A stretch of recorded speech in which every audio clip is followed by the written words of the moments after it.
moment. And hi to the people on Facebook. So I'd love if all the people on Facebook would wave. That's just like a little joke because we can't see them. And little joke. Okay, thank you, Barb, for at least looking like you acknowledged my joke at all. Everyone else, good morning. Good morning. Today is December 12th, 2020. Rabbi Brian, I'm hosting the Saturday service. I'm glad to welcome everyone who is here on the screen, everyone who's on YouTube, everyone who's watching afterwards. And let me do my thanks. Thanks to Alex, who does the tech and keeps things running, and Joe, who makes sure that y'all are nice in the chat.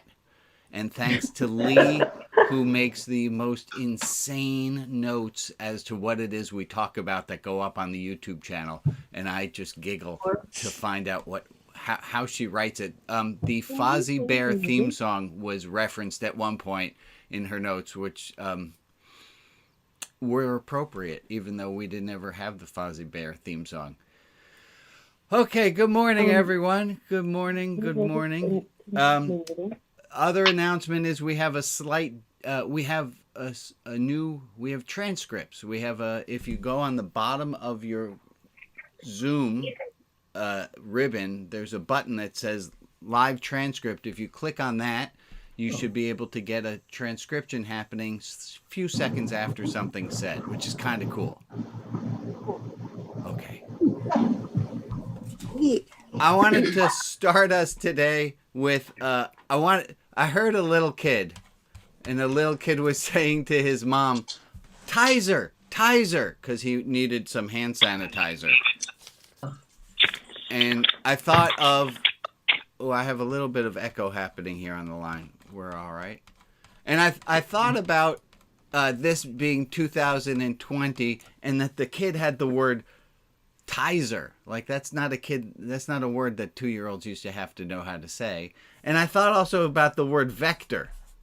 Like this is a word none of us were using a little while ago. And I thought by way of warm up, we'd play a nice fun COVID game. What are the words of 2020 that otherwise we would not have said? Just put a hand up or shout out a word. Zoom. Excellent one. Jeff, what do you got? Pandemic has been used a lot this year. Yeah. What else? Distance. Social distancing. Yeah. Social distancing. Yeah. Mask. Wear a mask. COVIDiot. I didn't get that Unprecedented. last one. Unprecedented. Yeah. Fascism. Yeah. We've been using Pod. Yeah, the word pod. We've never used the word pod so Or much. cohort. Cohort, yeah. Bubble. COVIDiot. I don't know that last word that was just said. COVIDiot. Oh, I like it. COVID idiot together. COVID. That's an excellent word. Just by a quick show of hands, Alex, we got some people in the waiting room, if you'd let them in. By a show of hands, how many of you have felt like COVIDiots in the last week or so? The COVID it's kind of getting to us, isn't it, a little bit? Yeah. I'm going to start today. Thank you for playing along with the words of 2020. Different show of hands. How many of you are sick of answering the question, how are you?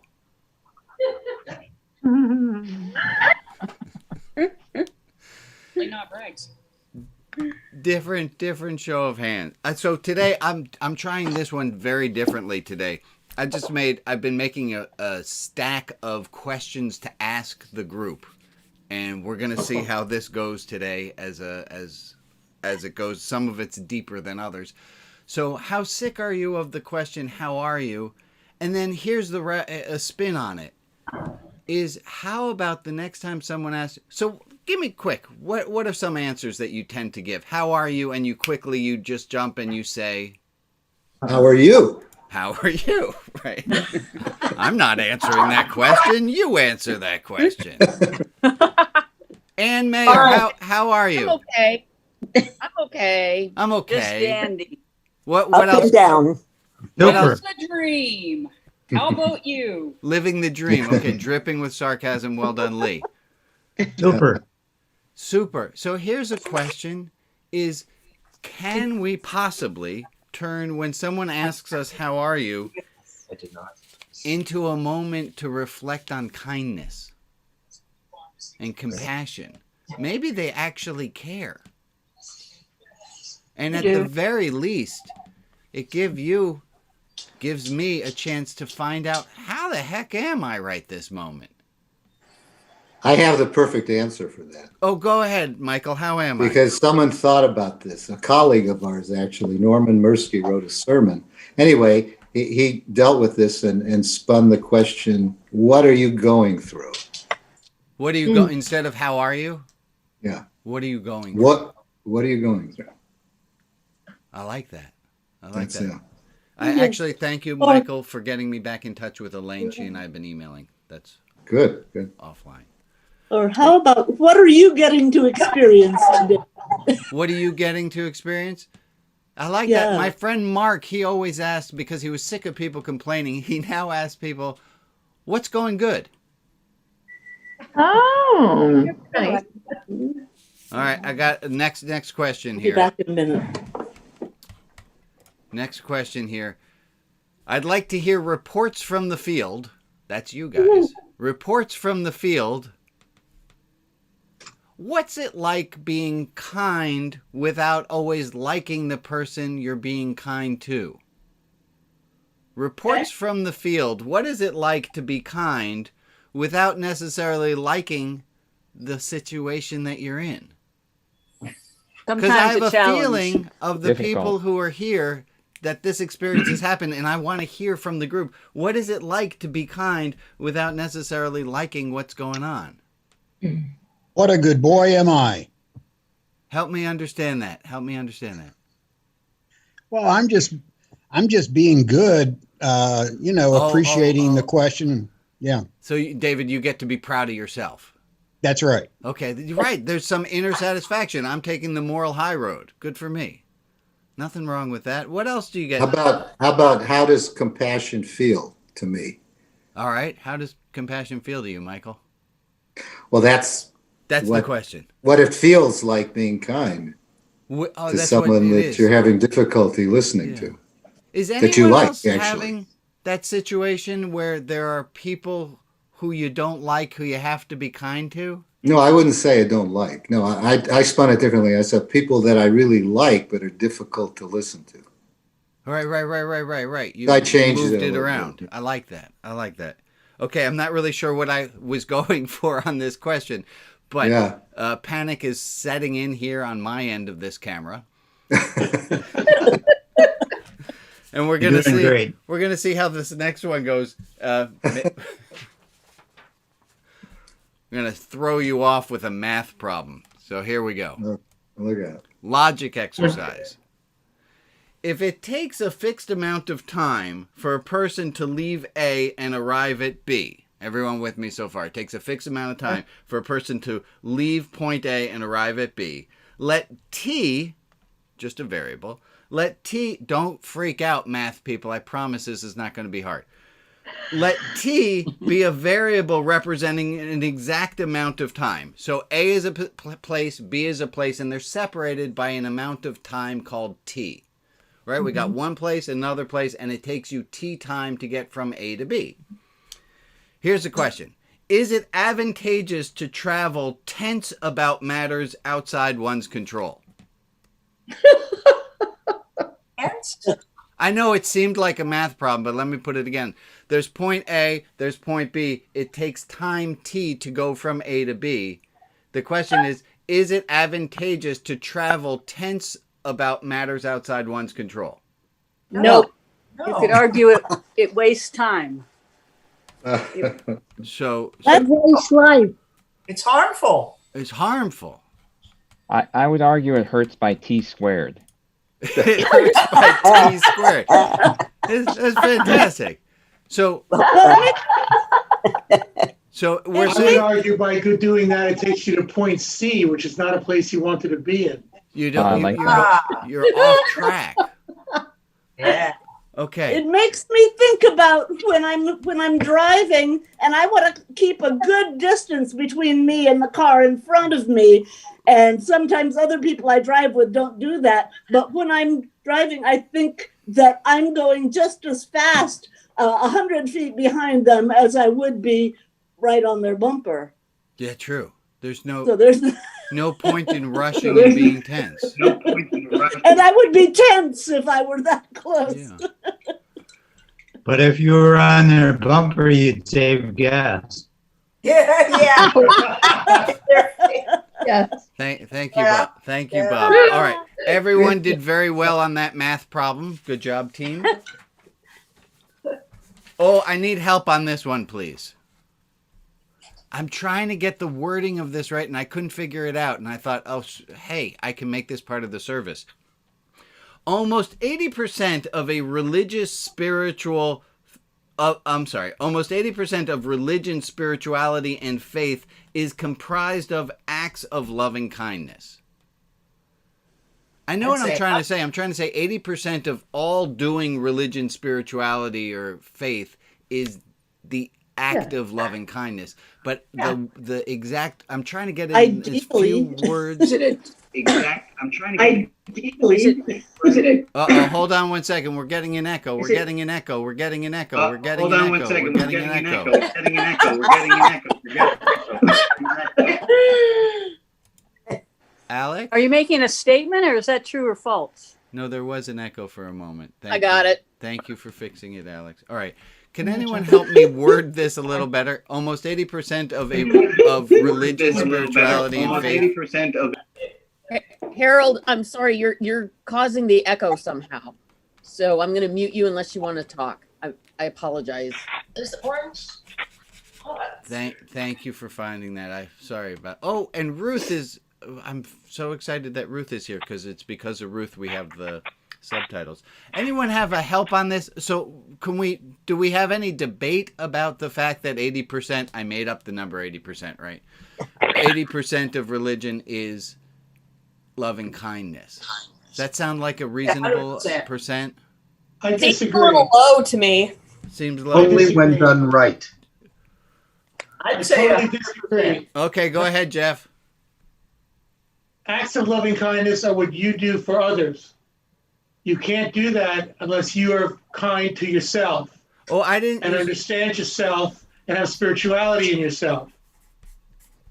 Okay. So until you have that, or some of that, or at least a percentage of that, 80% of you can't go out if you don't have 80% inside. I got you. So to yourself and to others, but you're going against my goal was to try to get fewer words. What is the other 20%? Didn't Jesus talk about this, Rabbi? That sounds like a setup, dude. I don't know. No. Didn't he say in Matthew, as I remember, something to the effect of the greatest commandment? As I remember, it's in the New Testament. Is the V'ahavta is love your neighbor as yourself. Love your neighbor as yourself. Love God. Love God. Love God and love your neighbor. Yeah. Okay. All of the commandments are contained in those two phrases. Amen. Right, and I think Micah somewhere says, "Seek justice, love, mercy, and kindness." Yeah. And walk humbly with your and God. Walk humbly with your God. Yeah, Hesed and Tzedakah. It's a little triad. Go ahead, Rags. You have some subject expertise. Well, what was referred to in Micah, do justice, love kindness, walk humbly, as being, it's another summary, like Jesus' later summary. Rags, and then if we put it, could we say this is do you have any commentary on this? 80% of religion done right? Well, I'm with the people that said why only 80%. should be 100%. 100% towards self, God, and others. At Well, least. and there isn't anything without it. Yeah. Not that there aren't other things that are part of the spiritual life, but without that as the, excuse the word, heart of it, Yeah. Everything else is irrelevant. I have an idea. At least 80%. Okay, I got a different number for you. I was told that 73% of statistics are made up on the spot. So how about that? 73%. I'll go with that. Okay. I don't know. It might be 100%. I'm taking that. I'm working on this one. It's still a work in progress. Bob wants to say something. Go, Bob. Okay, I think that my question would be, is this an objective to achieve or a reality? I've seen in my lifetime where there are some people who might act in the concept of religion, but do not definitely appear to be kind or favorable. Yeah. Right. Agreed. But I think religion and spirituality are different. No. I mean, yes. Yes, you do believe that. I don't think so, Emily. I think when they're done right, it's all the same. The only difference that I would add in is sometimes people use the word religion when they mean organized religion. There's that. That's most of the time. Yeah. And I like to make a distinction between the two. I always use, not always, but I use spiritual, religious, faith, all three, just to cover my bases and to say I'm not. My Buddhist friend Nagi used to say it this way: same shit, different shovel.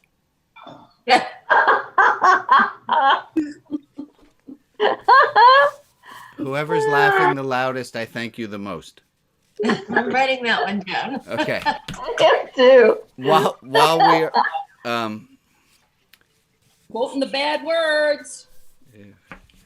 I have a note here that says, if you are here at this service seeking answers, you might be in the wrong place. So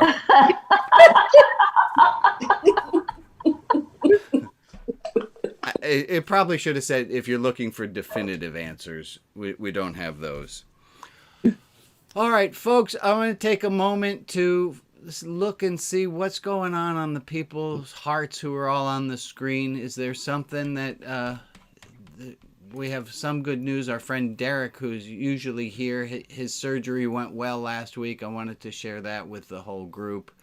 Are there other things that are either related to the group or in your own heart that you feel you want to share with the group? Because there's something that happens when we're with a group and we're witness that doesn't happen when we're alone.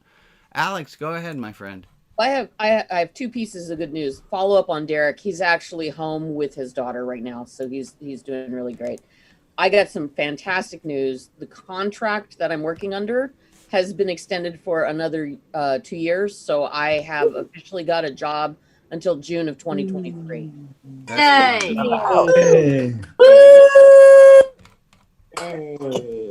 Go, Alex. Anyone else have what it is that they have on their heart? Actually, I'm a little bit similar to Alex. I just got a contract renewal until March 2022 for my job, and I got a promotion. Okay. And then I ended up working my tushy off last weekend and this weekend to prove it. Good on you, Lee. We have other things of good nature, or we got issues of our heart we want to share? I've got about 6 inches of snow to share with anybody. Thank you, but no thank you. You can keep your snow. What snow? Keep your snow. Bob, I want some. Can you send it down here? Yeah, I'll just get the wind to blow in a different direction. Can you put it in a box for me and mail it to Portland? Well, I tell you what, the other day I got a package that was packed to be refrigerated. So I've got this block of ice thing that can be frozen, and that's how I got it. So I'll have to look at it doing that way. There. Ingenious. All right, folks, I'm gonna do we have other announcements that people feel they want? I got one. Yeah, wait, I got two, Michael and then Linda and then David. Yeah, what I have is it pertains to the structure of the service. Yeah. That when we break out into small groups, if you decide to do that, that you give more time. Mhm. All right. Because I've experienced a number of times when we just don't have the time to listen to everybody. Thank you, Michael. Yeah. Thank you for You're welcome. saying. Linda, and then David. This weekend, my oldest daughter, Emma, is graduating from Purdue University a semester early. So Good we have news. some good stuff going on. Wonderful. Thanks for sharing it. And David, what you got? Well, sir, I hate to admit it, but I am really suffering under really strong anger at, and I said fascism earlier, but the way our democracy and our Constitution has been so grossly demonized. And I'm really afraid for our country. Yeah. And I've really dumped on my congressional representative because he's one of the Republicans in Congress that signed up for this crap. He's from Tennessee. I said, well, if a civil war comes up, like Rush Limbaugh says secession's going to happen, are you going to go back down to Tennessee and join up with the Johnny Rebs? I mean, that's hardly satirical. So that's all I want to say because that's all I want to say. Yeah. David, you bring up a good point. We are living under untold stress, and this is a rough time. This is really hard.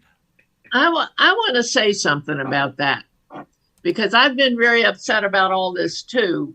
But look at what has happened in the Supreme Court. Mm-hmm. Not one of himself's nominees has said, oh, maybe he's right. And I think by going through all of this crap and pushing the law to the limit has really shown how strong we are. The other thing I want to say, and I was absolutely shocked when this happened to me, I feel sorry for him. And I got to thinking about this after the rabbi's service on joy. I can have joy in my life just from me. I don't have to have the rest of the country telling me I'm a great person and I'm doing marvelous things to feel joyful. And that son of a bitch cannot have that.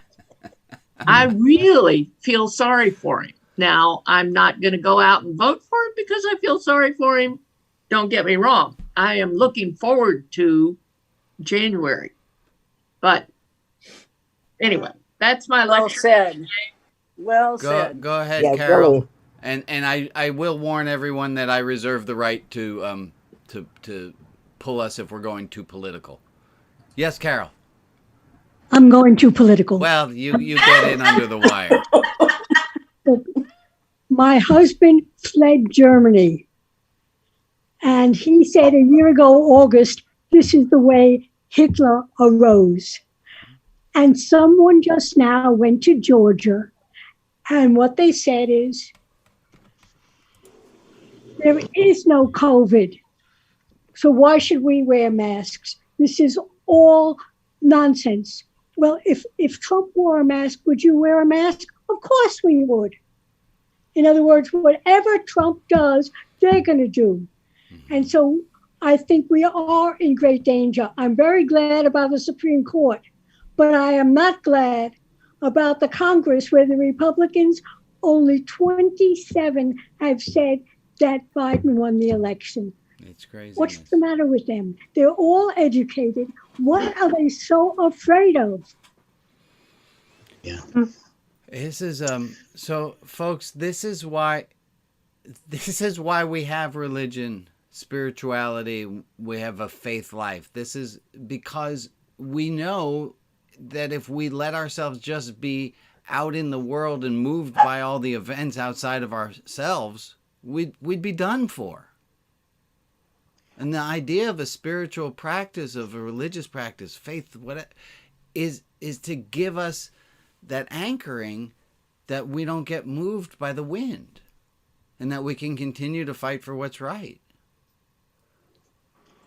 Rabbi Brian, Yeah. on a lighter note, whether you want to continue this thread or not, in reading an article in I tried to respond to a New York Times article, but I couldn't make contents there even though I subscribed. On HuffPost, I added a comment on a column about all this, and I said, I wonder if the 3 Supreme Court justices whom Trump nominated for the court will now resign out of protest because of the basis on which they were nominated. No, Don't bet on it. No, they're not going to do that. A lifetime appointment. Why would they resign? Yeah, they don't want to resign.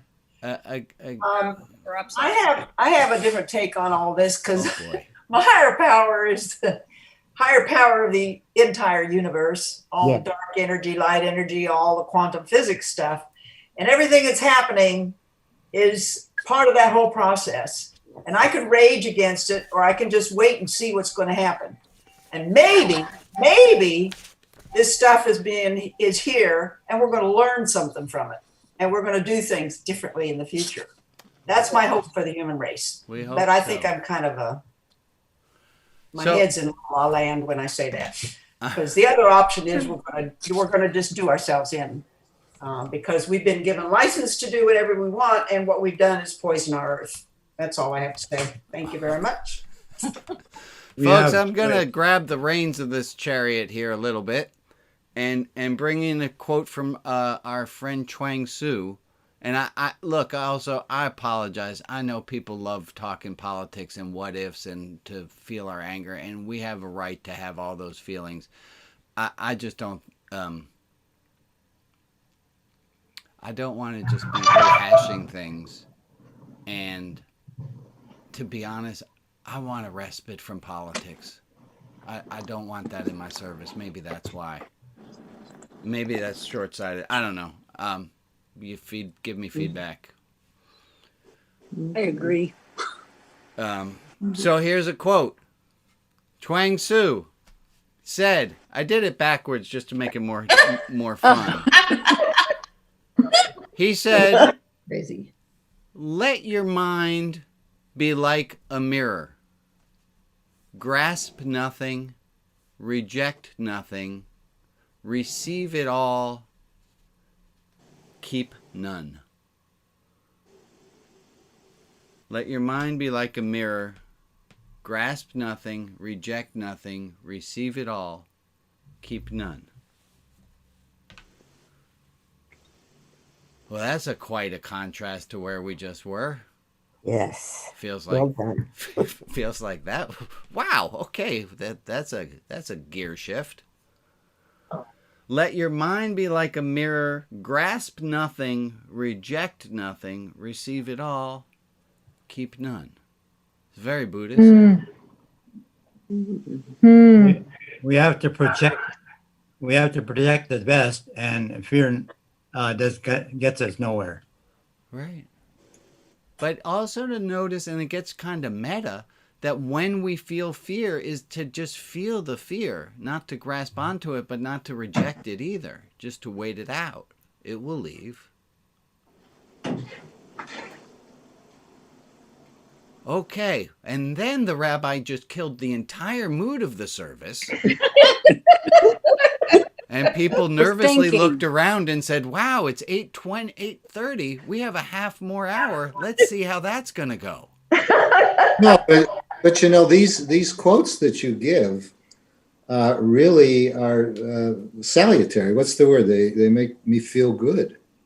That's fantastic. Good. You know, but it's, you know, but that's kind of like a sugar pill. And that's okay too. The process of getting to cultivating goodness of heart is tough work. Yeah. Yeah. And, I like what you just said, Michael. The process of cultivating goodness of heart is tough work. And I'm going to add to that, but we have to do it. Yeah. But we can't do it in forums like this. It just reminds us that we have to do our work on our own, in our own way. The process of cultivating goodness of heart. I think that's a great phrase. Yeah. The process of cultivating goodness of heart It's not easy. No. And Very we hard. have to do it.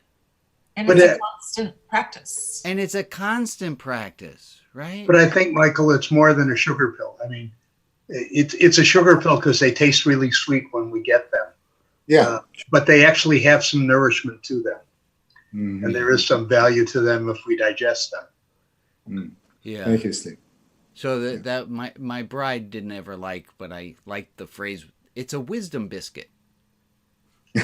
Okay. That's a Wisdom biscuit. And then, okay, so I used to make my high school students, every time I'd bring these quotes, I'd bring thoughts in, and they'd say, oh, that's good. And I said, well, it's a wisdom biscuit. And eventually I trained all the kids that every time I said wisdom biscuit, they all had to say, yummy.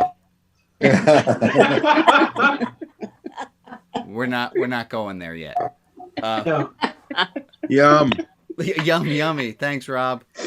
Let your mind be like a mirror. Grasp nothing, reject nothing, receive it all, keep none. Anne, where's my friend keeps Anne? none. What do you have?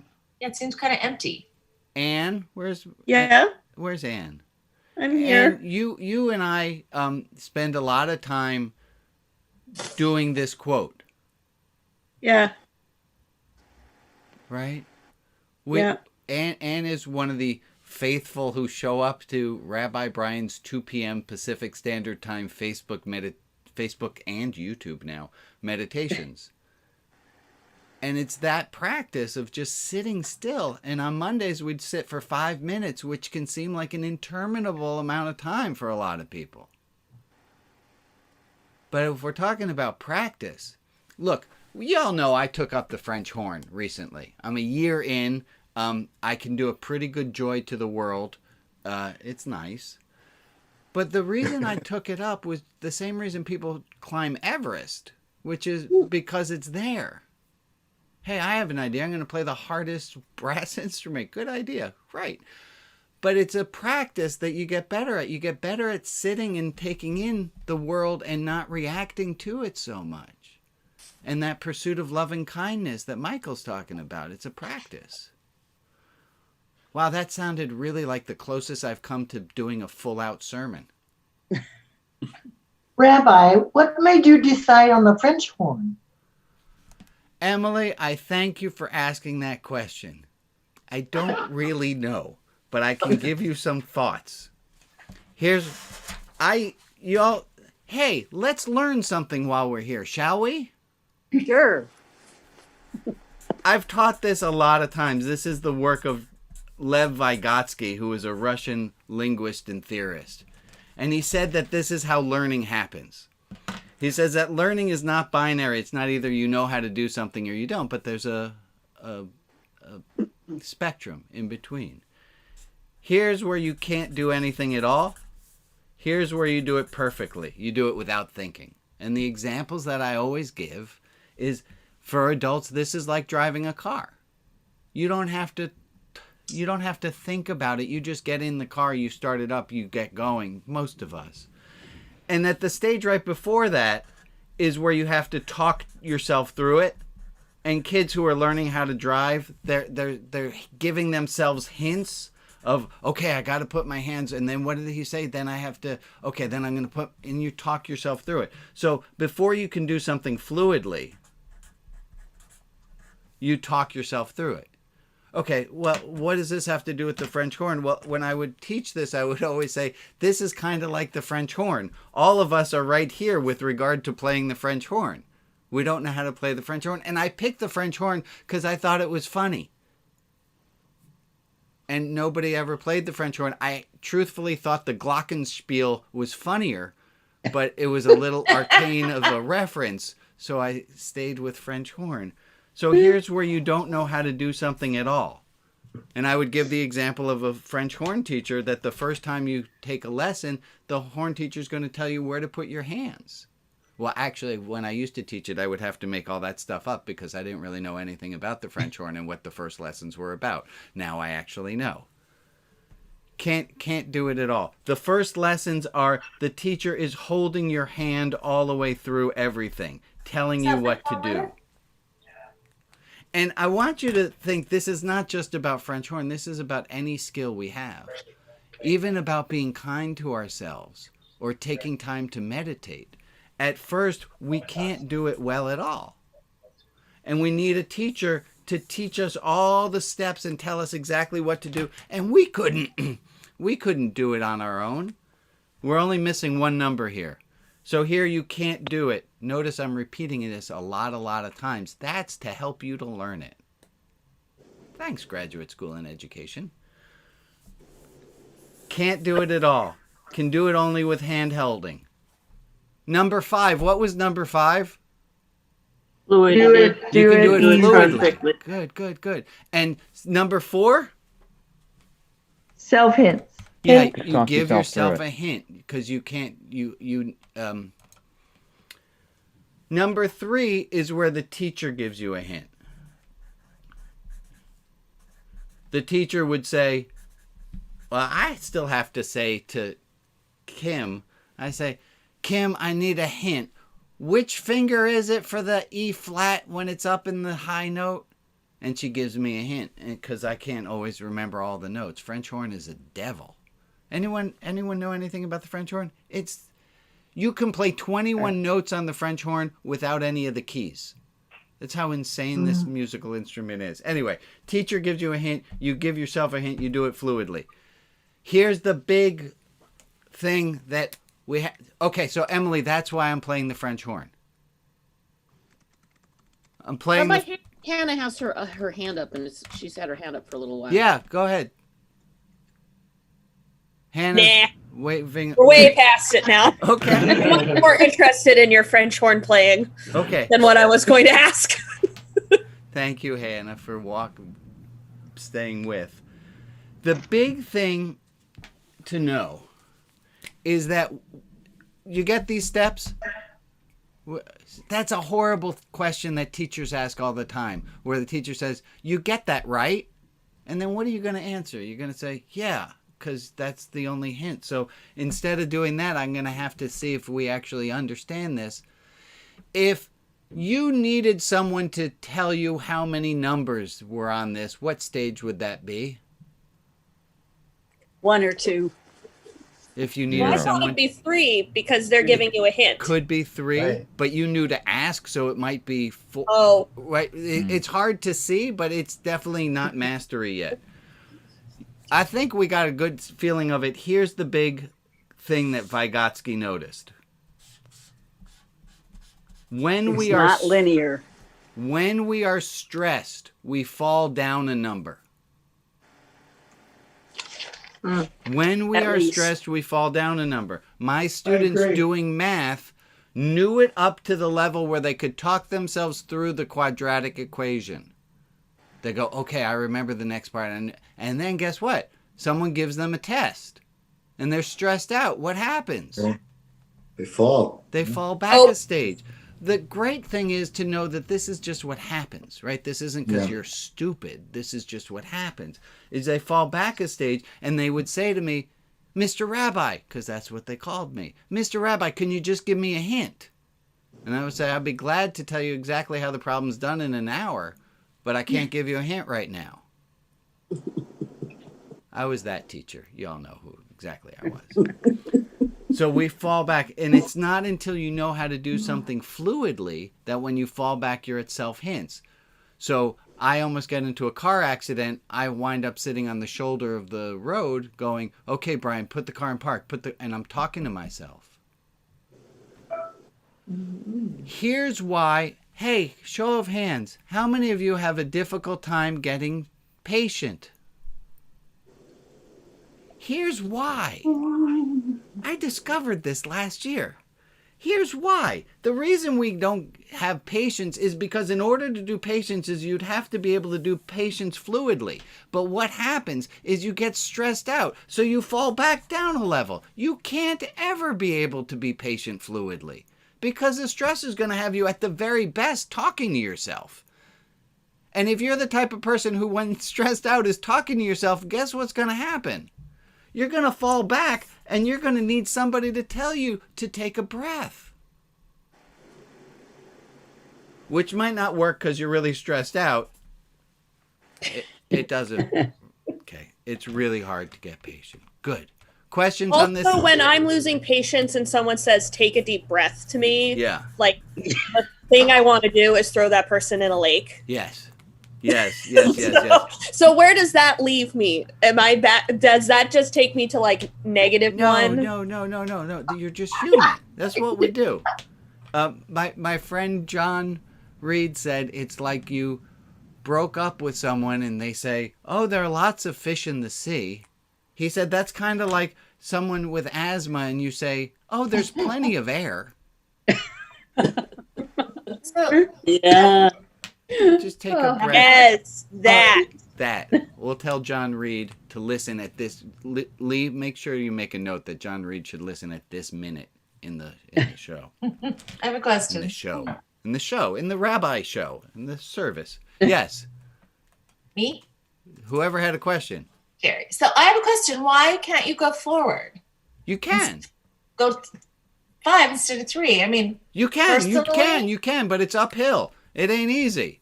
You have to keep working it. You have to keep working it. Practice, and practice. Absolutely, Sherry. Yes, thank you for asking. That's between Musar and my yoga, I automatically start breathing and don't lose it and listen. But you've been practicing. Yes. Good for you. Good. There's a great old joke about the anger. Say it. When my wife is really angry at me, I take a kitchen towel and put it around her shoulders like a cape and say, now you're super angry. Maybe she'll laugh. Maybe I'll die.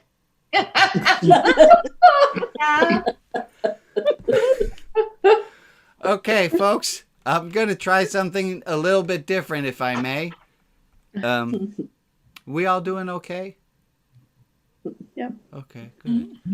I'll make a quick announcements, and then I'm going to read you guys a story, which is I'm excited because I wrote something I'm really, really thrilled about. First, the announcements. The thank yous to everyone for showing up. This is so much fun for me. And I love that, like, hey, I had all these random religious thoughts. I still have more of them. I'm going to share them with the group because that's going to be what we do on Saturday. So thank you all for showing up. There are 3 ways that you can help this organization. Tell a friend. I know it's weird to tell a friend about anything religious because there's that social taboo, but yeah, I don't know how to get over that. Tell them we have free cookies. I don't know. Just come here, adult. There's candy at this service. Like, that's weird. I don't know how you invite people. But Is there also an unmarked van? Yeah, Rabbi? unmarked van, and tell them we do not serve. Go ahead. I have an idea that might help. Really get a large net of friends. Yeah. And then out of that big net, try to figure out the one who will respond. Right. Well, so one way you can support is by bringing your friends, send them the articles, the newsletter articles, help out. 2, you can make a purchase off the Etsy store. Would you put that up there, please, Alex? We have the Etsy store. And the Etsy item of the week is how to learn Hebrew. Is learn Hebrew in 7 lessons. You can learn to read Hebrew. I'm doing this with my friend Ronit. She has the skills of teaching. I have the skills of doing the internet large group. And we're teaching people. You will learn how to read Hebrew within 4 weeks. Week number 5, you're already practicing. And it's not just Abba, Baba, Bayit. We're going right into Mishnah and Bible. So if you've ever wanted to learn how to read Hebrew, we have 2 classes starting in January. Alex, thank you for putting the link up. Yeah. And that'd be good for once in a while. There's a question on the crossword puzzles about Hebrew letters that I don't know. Yeah, that's true. So Hebrew letters and Hebrew months are great for crosswords and for Scrabble. Now you know. So is it okay for people who have studied and do read Hebrew but would like to brush up to join in? It's the same alphabet. But yes, sure. If you would like to join us, you could be at the head of the class. You're going to know more than other people, but yes, it's the same alphabet. We'll glad to have whoever wants to show up. Thank you for putting the link in there. The other way you can support this group is to make a donation. If you think about that time at a church service where they pass around a hat, it's like that, but it's a yarmulke and it's electronic. So An electronic yarmulke. Yeah.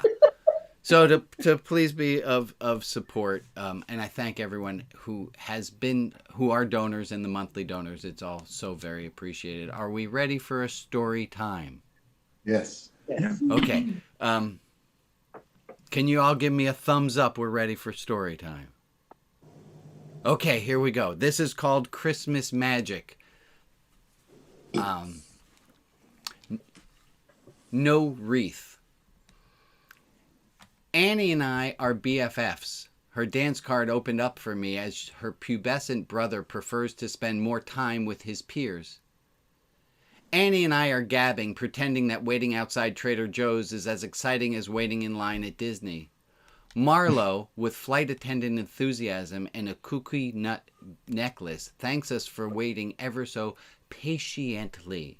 He said all 4 syllables. He reminds us not to reach over anyone to get anything. COVID. Annie challenges my anything for my daughter policy after seeing the display immediately to the right of the door by asking, Dad, can we get a wreath? Oh, come on, Marlo, let us in away from the display. If I can get her in the store and soften her up by buying her mom a card and flowers of her choice, then maybe I can get out of buying a wreath. I pivot. You know, we were supposed to get a wreath from Mr. Jeff. A neighbor... Uh-oh, we're getting a little bit of echo. A neighbor, a realtor, annually gifts pie... The whole screen just froze for the last several seconds. Oh, did that happen on everyone, or is it just an Ann? Just Ann. Sorry, Ann, that seems to be on you. We'll catch up. Okay, my neighbor, a realtor, annually gifts pies to those who referred him business, and this year they were also giving wreaths, so I signed up to get one for Mom. Marlo, hurry. I don't want to buy a wreath. I'm fine with the tree, but there's something about a wreath that's just sehr goyish. I continue, hoping my horrible answer will get me out of having to pay for a wreath. But due to recent restrictions, Mr. Jeff isn't doing it, so no, we aren't getting one. I figured if I weren't buying the wreath, if I were getting it for free, then somehow it was okay, like how the smokes I used to bum off people outside wedding venues after a wedding on my way to my car didn't count as smoking. She isn't distracted and corrects me. So we should get one then. Marlo, hurry. Honey Bear, Sugar Plum, it's just, is it too Christian? She knew. I don't know how she knew, but she knew. And I appreciate her saving me from saying it. That's okay, Dad. I get it. I don't think she possibly can, but I'm thankful nonetheless.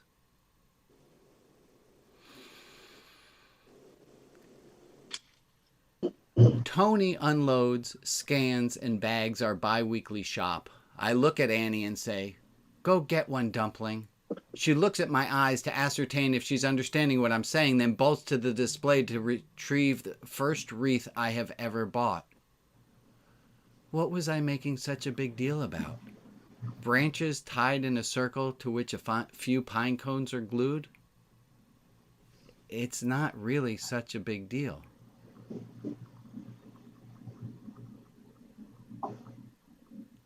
Annie. Mom, we got you one. We got you a wreath. Jane. Wow, I didn't think we'd ever have one.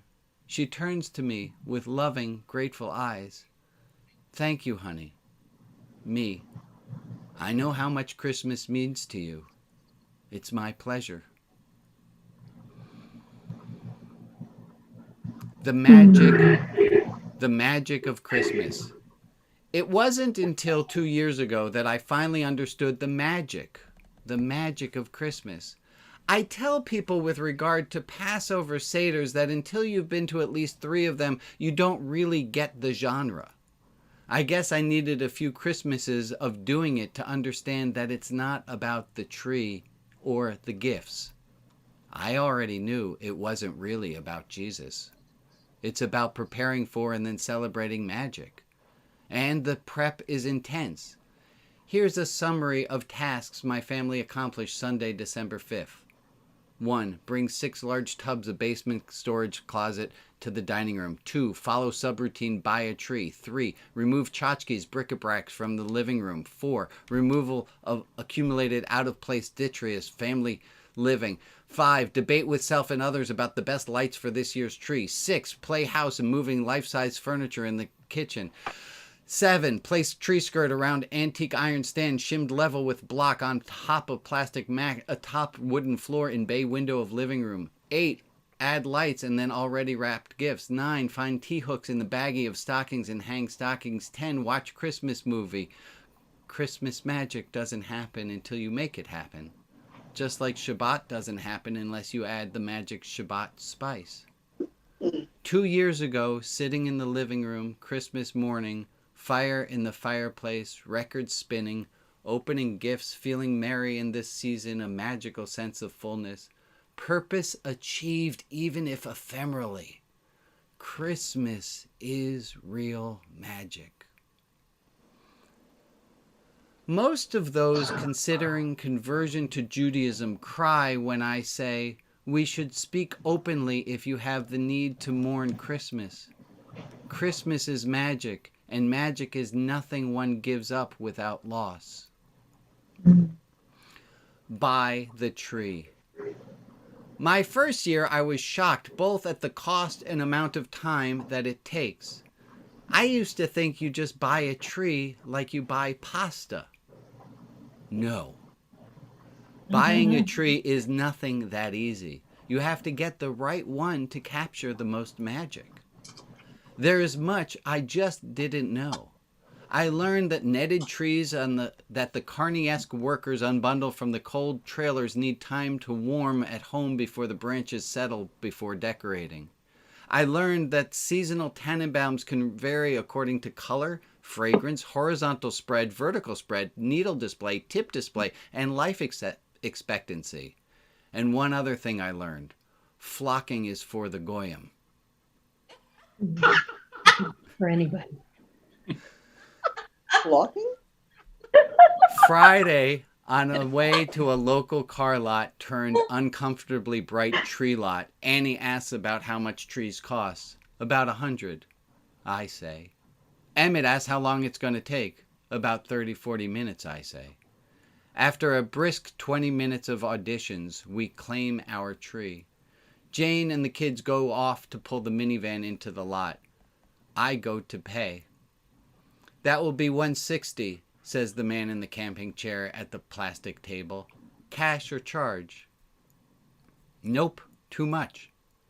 There are occasions when I hear words from my mouth that I didn't know I was going to say. These are somehow enjoyable moments. He tilts his head slightly towards the mistletoe and states, I'm so sorry, there's nothing I can do about it. An awkward moment of silence. There is nothing he can do? Ha!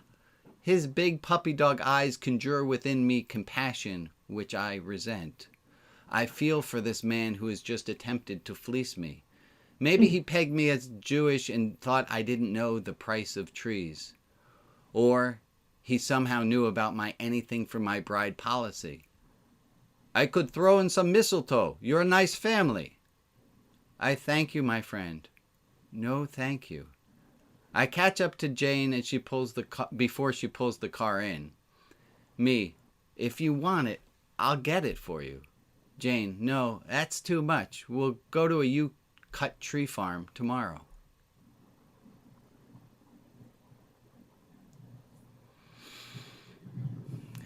Between 15 to 20 minutes away by minivan, we spend about 40 minutes exploring the gently sloped hill of Zergberg Farm off Germantown Road. We find an even more perfect tree. $50. You cut any size tree, any variety. And they lend you the saw. As I'm cutting around from the base, Annie says, Nice one, Rabbi. You're circumcising a tree.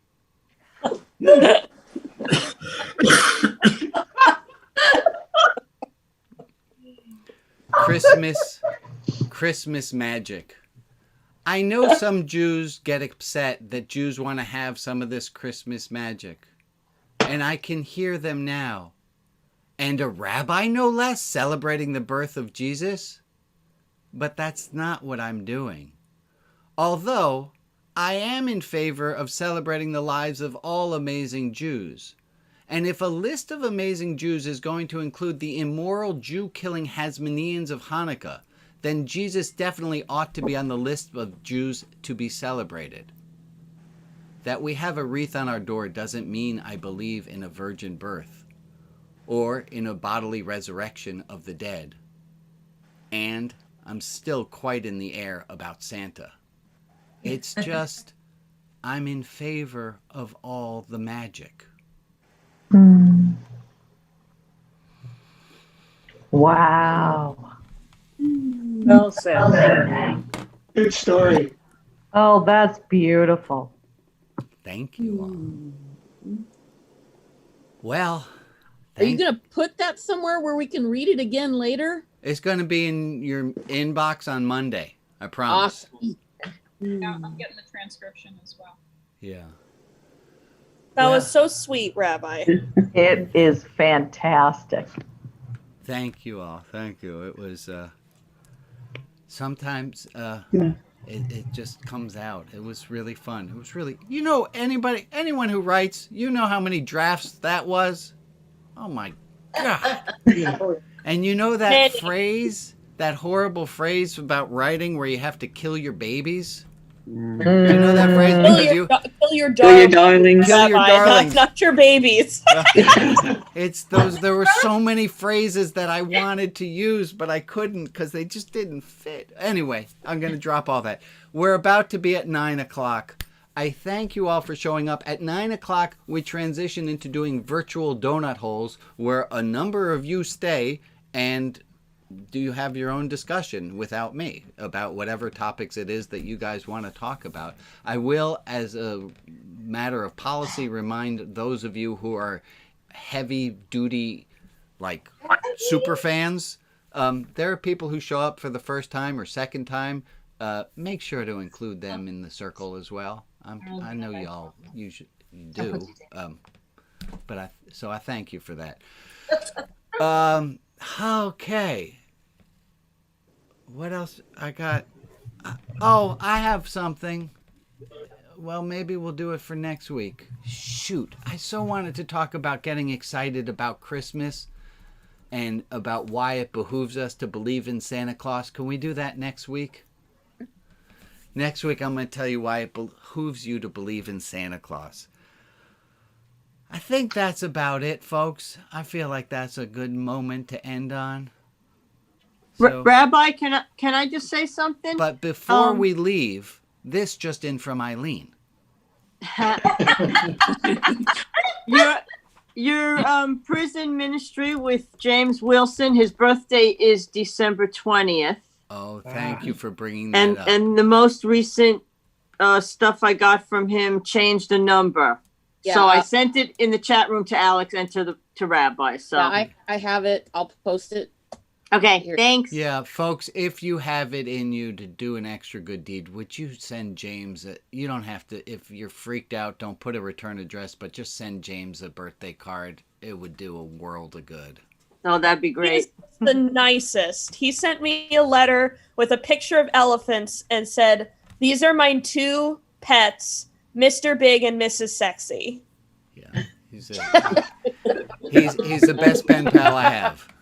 Okay, folks, I'm going to sign us off. Oh, wait a second. Hold on. Hold this. So last week we had Larry was on the phone with me, and apparently I didn't turn that off, and people kept listening to Larry and I have our phone call on Facebook for about a half hour. Show of hands, how many of you wish you had been there? Okay. How many of you actually were there? I know of at least two people who were listening to Larry and my phone call that I didn't know I was broadcasting. So I'm going to turn all the broadcasting off right now. Let's send love. Bye, everybody. Thank you all so much. Bye. And stick around for the donuts. See you next week.